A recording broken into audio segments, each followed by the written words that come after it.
I want to go back to this one issue, though, because the media has been focused on this and attacking you. Under no circumstances, you are promising America tonight you would never abuse power as retribution against anybody. Except for day one. Except Look, what? he's going crazy. Except for day one. Meaning? I want to close the border, and I want to drill. That's not retribution. I'm going to be, you know, he keeps, we love this guy. He says, you're not going to be a dictator, are you? I said, no, other than day one. It's Ken Harbaugh with Against All Enemies on the MeidasTouch Network. You just heard Donald Trump say that he would be a dictator on day one in office. The Republican Party is already rushing to his defense, insisting that he was joking. But we have more than just his words to go on. During his first term, he attempted on multiple occasions to exercise authority far beyond that which the Constitution allows. His dictatorial impulses are obvious for anyone willing to see him for who he truly is. I spoke with Mike Breen, Army combat vet and former intel officer, now the CEO of Human Rights First, about this. First, I want to share this clip of Republican after Republican once again making excuses for the former president. It's entertainment. And, you know, we've been around him long enough. It's entertaining. I think it was a joke. I think that's probably just fairly kind of typical Trump rhetoric. We all know Trump uses unique expressions when he explains things. Sometimes a little baby will spout off all sorts of words that you don't take them either literally or seriously. And that's a bit of what we're seeing, I think, from President Trump in his campaign right now. I mean, even Romney, who's no Trump fan, says that, you know, this is, don't take him literally or seriously. A little bit of a repeat of what we saw in his time in office. Yeah, if you're basing all of your judgment about what kind of a President Trump would be on one comment that he made with Sean Hannity, that's probably not the way I'd go as a voter trying to inform myself. You can look at his 4-year record and in his conduct leading up to it, during and after January 6th, and help make those decisions. I mean, he said he would suspend the Constitution. I mean, he would call for suspending the Constitution. So this would be in line with some of the things. But as you said there, Republicans not too concerned. So, Mike, it sounds like senior members of the Republican Party aren't worried in the slightest about Trump's assertion that he would be a dictator on day one, but only on day one. Should we be worried? Well, good for them. You know, I'm glad to hear that they've learned absolutely nothing from the storming of the Capitol on January 6th, everything that's come out since, multiple impeachments, and, you know, well over a dozen criminal indictments. I mean, you know, if you don't want to listen to what's coming out of his mouth, and the first rule that any intelligence analyst or expert will tell you when it comes to listening to a leader with autocratic tendencies is you should believe absolutely everything they say. I mean, that's the rule at the CIA. Believe the dictator. When they say they're going to do a thing, it means they want to. Whether they'll be able to pull it off is a different thing, but they're not hiding their intentions. They're almost always telling you, in rough terms, what they really do want to do. But if you don't want to listen to him, look at him. Look at what he's done already. I mean, the record on him, including we have a record of 4 years of chaos, illegality, autocratic behavior, and attacks on the Constitution as a president of the United States, an unprecedented refusal to peacefully transition power after losing an election. And, you know, the list goes on. So, you know, I believe him. Of course I believe him. The Heritage Foundation believes him. They've got a massive plan to implement this. So great. Good for them. I'm glad they can sleep easy knowing that it's all just a terrible dream and it'll go away any minute. I am so glad you framed it that way, because you're absolutely right. When he speaks, it comes off so often as clownish and unserious. Let me roll this clip of Liz Cheney real quick, where she says we have to take him both literally and seriously. Here's the clip. I want to ask you about Trump's recent comments that he would be a dictator, at least on day one in office. Typical Republican reaction to that came from Senator Kevin Cramer, who said he was just being funny. Most of simply said nothing about it. Do you take that comment seriously, though? I think we have to take everything that Donald Trump says literally and seriously. And I think that we saw, frankly, what he was willing to do already after the 2020 election, in the lead up to January 6th, after January 6th. People need to remember that when Donald Trump woke up on the morning of January 6th, he thought he was going to remain as president. And we saw the extent to which he was willing to attempt to seize power when he'd lost an election. And the wishful thinking that we see from so many people now suggesting, he will certainly now abide by the rulings of the courts or be stopped by the guardrails of our democracy. Simply that wishful thinking. Because I think the case you're making, if I'm reading it correct, is that it would be worse the second time around.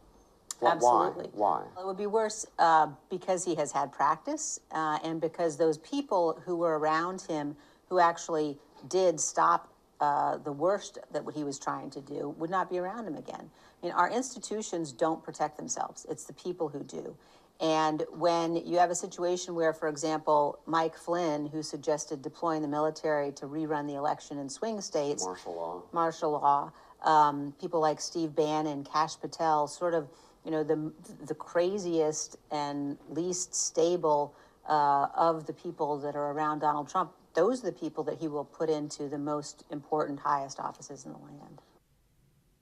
And your framing, focusing on his actions, I think that is the real key.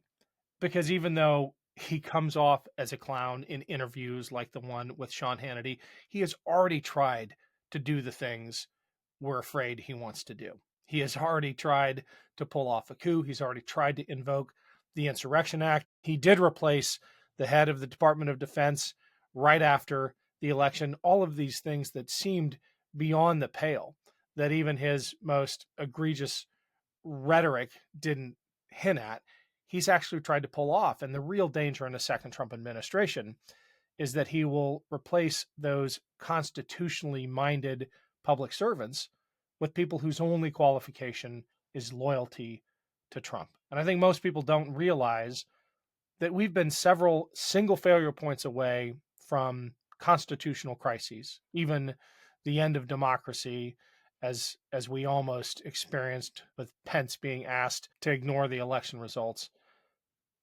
But those safeguards aren't going to be there in a second Trump term. You referred to the Heritage Foundation and their blueprint to do away with them. I don't think we're afraid enough. No, I think that's true. I think that's absolutely true. We came within a hair's breadth of seeing active duty military troops deployed against largely peaceful American protesters after the killing of George Floyd. As we have all seen, the reportings come out on what the leadership of the military had to deal with in the final days, and what they were prepared to try to stop. The record that he's established kind of speaks for itself, and I don't think we're scared enough. And I think, unfortunately, there's a bit of a tendency, and I see this in the media and a lot of the other conversations, a lot of the media, not you, and a lot of conversations that I'm part of, where the constant desires for more information or analysis to confirm what we already know is happening. And I think that's a way of trying to deal with it, because it's easier to do that than it is to try to come up with effective action to stop it.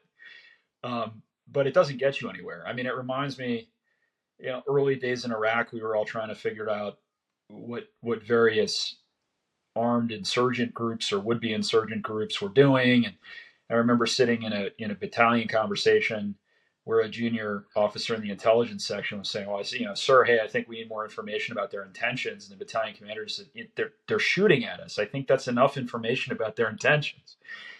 Right? I mean, I think we're kind of there. The man has shown that he has, no respect for the Constitution and a huge will to power, and that he's willing to break the law and incite, large-scale illegality on the behalf of other people who will then sell out if they are held to account. He's done all that stuff already. So the idea that we need to know what's going on in his head is, this is a conversation that honestly feels about 5 years out of date. Thanks for watching, everyone. I am trying something new, a Patreon page. It's a way you can support the show and make sure we can keep bringing you this content. My hope is that we can continue to limit the amount of ads we run here, and that we can also build a community around this effort to fight back against extremists and their enablers. Subscribers to the Patreon page will have access to exclusive and ad-free content and also early releases. Please consider helping us out. Go to patreon.com/Ken Harbaugh or click on the link below. We're just getting started with this, so your support early on will make a huge difference in building real momentum. Thanks so much for helping out. What scares me probably more than the totalitarian mindset of Donald Trump, and even more than his apologists within the Republican Party, is the rank and file voters who feel like we're at a stage when we need that kind of authoritarianism. I want to play this clip from a few years ago of a well, you'll see what I'm talking about. I just want to say this. Yes, ma'am. Never in my life did I think I would like to see a dictator. But if there's going to be one, I want it to be Trump.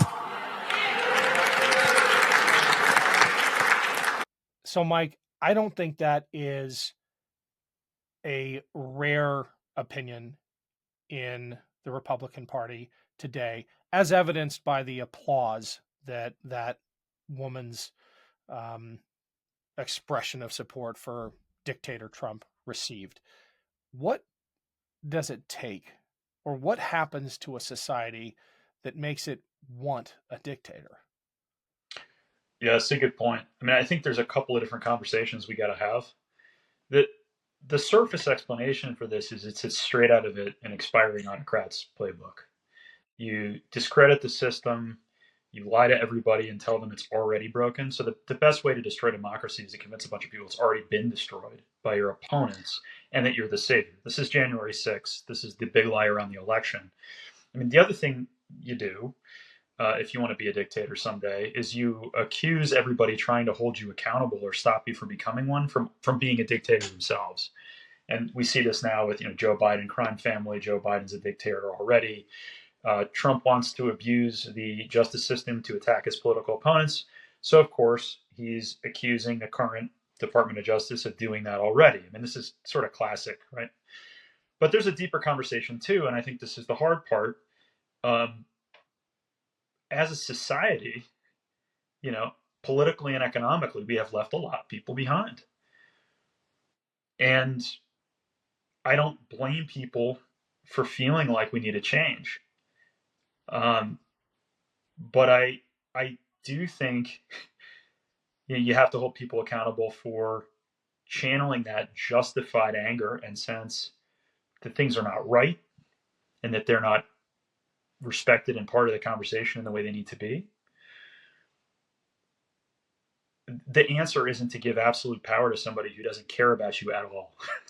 Right? That doesn't give you a larger voice. And that's the great trap that I think a lot of people are walking into. And they've been lied to. They've been lied to by massive media organizations, and they're being lied to by the former president.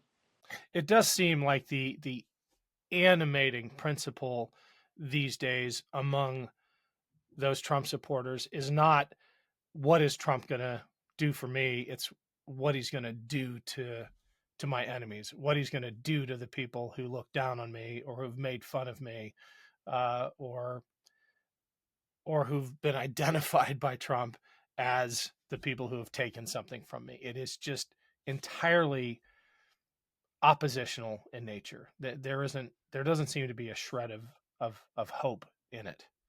Yeah, I think that's right. I mean, it's vengeance, pure and simple, right? And it's a really short-term kind of childish way of thinking about it too. The idea that let's remove all the safeguards that prevent massive government power from being used against private people for petty and vindictive reasons, and then assume that it's only ever going to happen to people I don't like. That's never worked out for anybody in the history of the world, right? It's a pretty childish idea, but it sells right now to too many people, and and it's tricky. And again, the way to sell it, and Trump is doing this, is to convince everybody it's already happened, and it's against you now, and I'll use the same weapons on your behalf against people you don't like. And falling for that it's falling for a pretty obvious con. But there's a real risk a lot of people are going to fall for it anyway. Yeah, there is. Mike, as always, awesome to have your insights.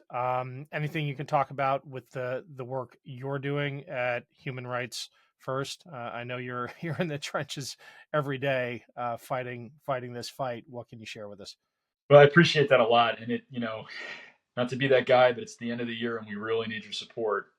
So humanrightsfirst.org/donate supports ongoing litigation against extremist organizations, supports our work on behalf of democracy with Veterans for American Ideals and other things, and our extremism team that's working to stop anti-democratic extremism here in the United States, supports our ongoing work on the ground in Ukraine and support for frontline human rights defenders there, our continuing work on behalf of Afghan allies who've still been left behind by the United States, and a lot more besides. We can really use your help.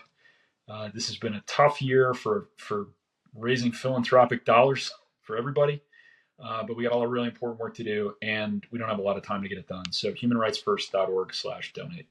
We will put a link in the show notes. Thanks so much, Mike. Thank you, Ken.